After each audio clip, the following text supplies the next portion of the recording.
August 28, 2020 began as a normal day for Leslie Palacio, a young American woman of Mexican origin who was 22 years old and had recently completed her laboratory assistant program and was celebrating the first major contract for the family cleaning business that she herself had helped create.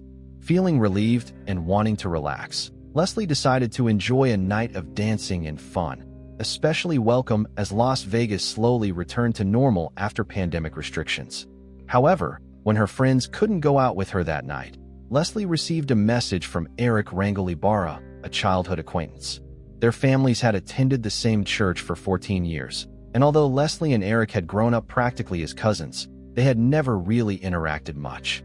Leslie knew about Eric's interests, and although he occasionally sent messages showing interest, she only responded out of politeness. But on this special day, Leslie made an exception to her usual routine and accepted Eric's invitation to spend time together. She wanted to add some excitement to her life with a fun night out. After a long day of anticipation and with no friends to accompany her, Leslie decided that sharing a night of fun with Eric was better than staying at home. Little did she know that a series of terrible events awaited her, and that innocent decision would change her family's fate forever. Before we continue with this shocking case, I want to invite you to subscribe to the channel if you haven't already. Your comments and likes are essential for us to continue bringing stories like this to you. If you're already subscribed, thank you very much for your continued support. Now, let's get back to Leslie Palacio's case. Leslie was born on May 5, 1998 in Las Vegas, Nevada. She was the second of 5 daughters and often assumed the role of mother when her own mother, Rosalia Palacio, was exhausted after cleaning hotels. Leslie was known for being friendly and outgoing, bringing joy to those around her. She appreciated everyone she met and was appreciated in return. After completing high school, Leslie enrolled in the Las Vegas College of Medicine in 2020 to become a phlebotomist, working part-time as a laboratory technician, combining theoretical knowledge with practical skills. As a student, she demonstrated exceptional talent, and her academic performance was impressive. This motivation led her to take on a part-time job as a laboratory assistant. Her colleagues considered her not only a reliable and professional laboratory technician, but also a kind and compassionate person. Leslie's responsibilities included conducting a variety of analyses and tests, but for her, this work was more than just a professional obligation. She saw her purpose as making the testing process as comfortable as possible for her patients. Her attentive and patient nature created an atmosphere of trust that calmed even the most anxious patients. Leslie's enthusiasm and energy were evident in everything she did. By all accounts, she had the potential to become a sought-after specialist in the field of medical laboratory diagnostics. Leslie had been caring for others since childhood. As the second of 5 daughters, she often took on the role of mother when her mother, Rosalia, was exhausted after cleaning more than 15 hotel rooms. One night, after Rosalia had cleaned many rooms, Leslie gently told her to rest while she prepared dinner. Leslie enjoyed cooking and took responsibility for ensuring her family was well fed. She continued to prioritize her family's health even when she was away, calling home to check if everyone had eaten, showing that family was her main priority. Her energy and ideas inspired her sisters, and she easily became a role model for them. During the pandemic, Leslie found a way to stay active by organizing exercises in her backyard. She taught her mother various exercises and danced daily with her sister in front of the mirror to the sound of music. Leslie's creativity also extended to experimenting with hair colors and image, which inspired a business plan with her sister to open a fashion boutique. Together, they designed and sewed dresses at home in their own unique styles. When the pandemic forced Rosalia to be out of work, Leslie suggested her mother start a small cleaning business and offered to help with cleaning in her spare time. "We'll be fine, Mom, you'll see," Leslie reassured Rosalia. The family brainstormed to find a name for the company, deciding on Palacio Cleaning Services. The family business had secured its first contract, but everything changed on August 29, 2020. On that fateful night, Eric and Leslie first headed to the Longhorn Casino Hotel. Surveillance footage later analyzed by police showed the couple arriving in Eric's white Ford F-250 pickup truck at 12:31 in the early morning of August 29th. They entered the casino and left shortly after, at 1:56 in the morning. Leslie continued communicating with her sister, updating her on her activities. At 4:40 in the morning, Leslie sent her sister another strange text message. "I need to talk to you about something bad." Kayla asked what had happened, and according to her, a text box appeared as if Leslie had started to respond, but there was no reply. This text message was Leslie's last. On the morning of the 29th, Leslie still had not returned home. As time passed, the family's concerns grew. Their initial certainty that Leslie had spent the night at Eric's house was replaced by confusion. The family decided to go to Eric's house, where they discovered a disconcerting scene. Mrs. Ibarra and her daughter were removing furniture and other items from the house. Although this could be normal activity, the situation and Mrs. Ibarra's tears made Rosalia feel uncomfortable. Something was wrong. When Rosalia asked about Leslie's whereabouts and why Eric's phone wasn't working, Eric's mother and sister insisted they didn't know Leslie had stayed with Eric the night before. Rosalia pressed, asking if Leslie had stayed there, since her daughter had sent a message saying she was going to Eric's house. When Eric's family denied this, Leslie's family began to realize that something was truly wrong. Leslie's sister began searching for her, calling local hospitals, and checking accident reports from the past 24 hours online. However, she couldn't find any information about Leslie. The sister also tried to contact Eric, but his phone seemed to be turned off or out of battery, as it went straight to voicemail without ringing. With no other choice, Rosalia's mother decided to contact the police on August 30th. The police officially listed Leslie as a missing person, marking the beginning of a long and intense battle for justice. On August 31st, Mrs. Ibarra went to the police station to file a missing person report for her husband and son. She informed the police that her son, Eric, had left home late on the night of August 28th and returned the following morning, behaving strangely. She saw him leave the house again, but he never returned. The police noted a strange situation when not only Leslie, but also Eric and his father were missing. This discovery led to an investigation into the disappearance of all three, with the involvement of the Las Vegas police. The police began to search the neighborhood, looking for surveillance footage that might have captured important information. Fortunately, a breakthrough was made when surveillance cameras were discovered directly across the street from Eric's house. Additionally, the police obtained payment data, which helped them reconstruct Leslie's movements in the early hours of the morning of the 29th.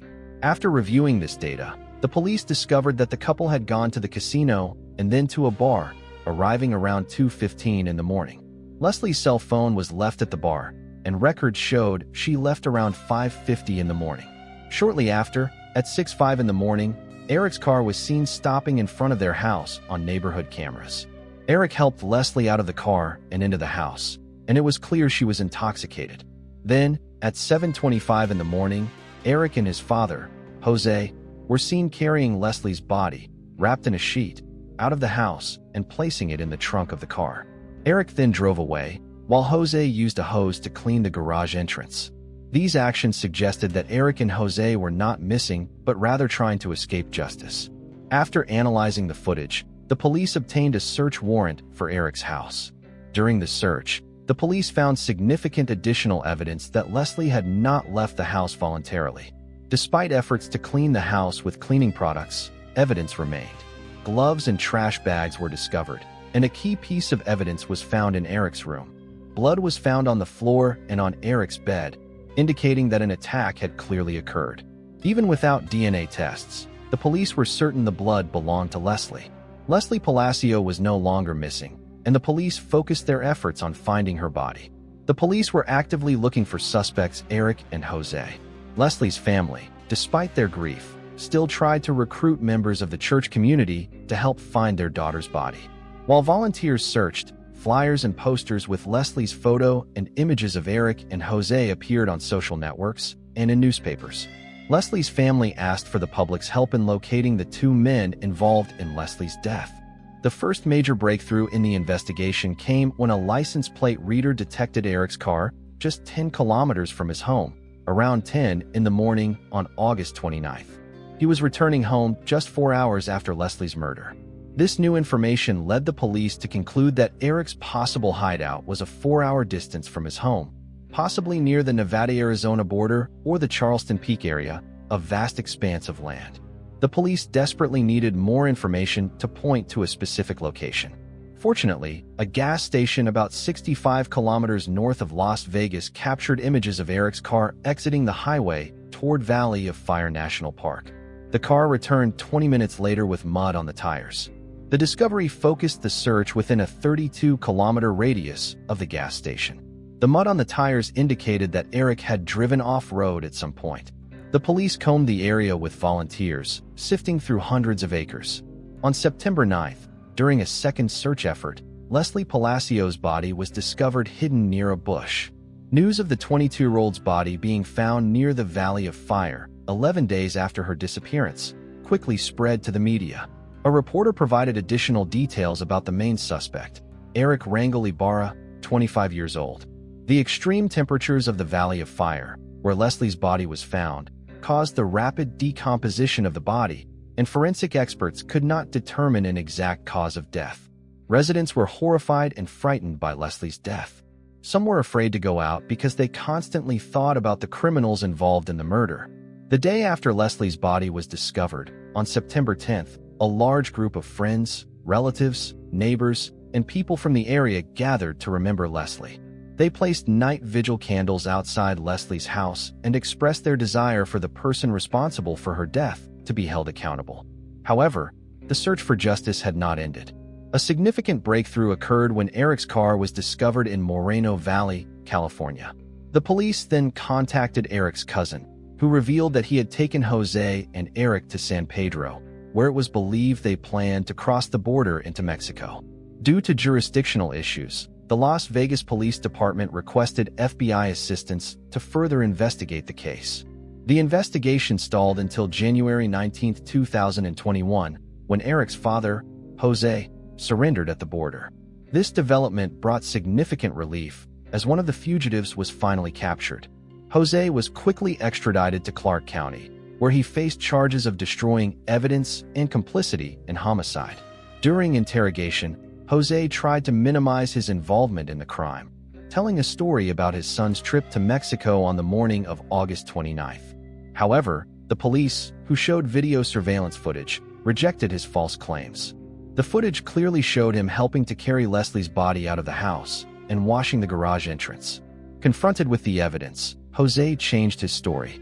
He said he was working in the garage when Eric carried Leslie's body, wrapped in a sheet, to the garage. According to Jose, he panicked and helped his son place the body in the truck, assuming Leslie had died from an overdose of illegal drugs. Court records show that Jose initially told police that Eric claimed Leslie died from an illegal drug overdose. Jose also said that Eric expressed the desire to end his own life, blaming himself for Leslie's death, and that Jose's father thought it best to take his son to Mexico. When asked about Eric's current whereabouts, Jose explained that they had entered Mexico and boarded a bus, but the bus was stopped and searched by Mexican police. This made them frightened, and they separated. As a result, Jose claimed he wanted to help with the investigation but didn't know where his son was. On June 18, 2021, Jose Ibarra pleaded guilty to tampering with evidence and complicity in homicide. Despite the severity of his crimes, he was sentenced to just 2 years at the Clark County Detention Center. This lenient sentence shocked and enraged Leslie's family and the community. Jose Ibarra participated in the trial online, while Leslie's family and friends attended in person. They asked the judge to impose a harsher sentence, arguing that 2 years wasn't enough for someone who helped dispose of the body and hide the perpetrator. Jose Ibarra apologized to Leslie's family, saying his love for his son had clouded his judgment. He expressed remorse for his actions, but Leslie's family did not accept his apology. They were still not satisfied, as Eric's whereabouts were still unknown, and he continued to live freely in Mexico. Jose was released from prison on April 28, 2022, after serving 8 months and 15 days. This development infuriated Leslie's family, who felt justice had not been served. Their lawyer, Ophelia Markarian, expressed her frustration, saying it was unfair that the main suspect was still at large, while a person involved in covering up the murder was released after a short sentence. Leslie's case highlights significant flaws in the justice system, raising concerns about the fairness of how serious crimes are treated. Leslie's family is committed to fighting to change Nevada law to ensure that those involved in murders face longer prison sentences than the current 2 years. They are determined to find the perpetrators, prosecute them, and punish them appropriately in the United States. Ophelia Markarian is using media interviews to reach anyone with information about Eric's whereabouts in Mexico, seeking justice for Leslie's family, even if it's just a small part. What makes this case particularly tragic is the fact that Eric was almost a family member, having grown up alongside Leslie as if they were siblings or cousins. The relationship between the two families was so close that Eric's mother, Guadalupe, was Leslie's godmother. This betrayal by someone so close and trusted makes the crime even more devastating for the Palacio family. Authorities believe Eric is still in Mexico, and that his family, including his father, mother, and sisters, know where he is but refuse to cooperate with investigations. Leslie's family continues their search for justice, maintaining hope that one day Eric will be found and face the consequences of his actions. Questions remain about the motive that led Eric to commit such a terrible act against someone he had known since childhood. Was it a crime of passion? An outburst of anger? Or was there some other hidden motive behind this brutal act? Unfortunately, these questions remain unanswered, while Eric remains a fugitive. As the years pass, the pain of Leslie's family does not diminish, fueled by the continued injustice of Eric's escape and the light sentence received by his father. They continue to keep Leslie's memory alive, sharing her story and remembering her generous spirit, her determination, and her dreams for the future. The story of Leslie Palacio is a somber reminder of how trust can be betrayed in the most devastating way, and how failures in the justice system can prolong the suffering of those left behind. It also highlights the importance of community vigilance and the need for stronger systems to bring criminals to justice, regardless of the borders they may cross. If you have any information about Eric Rangel Ibarra's whereabouts, authorities ask that you contact the Las Vegas Police Department. Even the smallest detail could be the key to bringing justice for Leslie and closure for her family. Thank you for watching another case here on the channel. If you enjoyed this content, don't forget to leave your like, subscribe to the channel, and turn on the notification bell to receive notifications about new videos. Your comments are very important to us, so be sure to share your opinions below. Until the next case.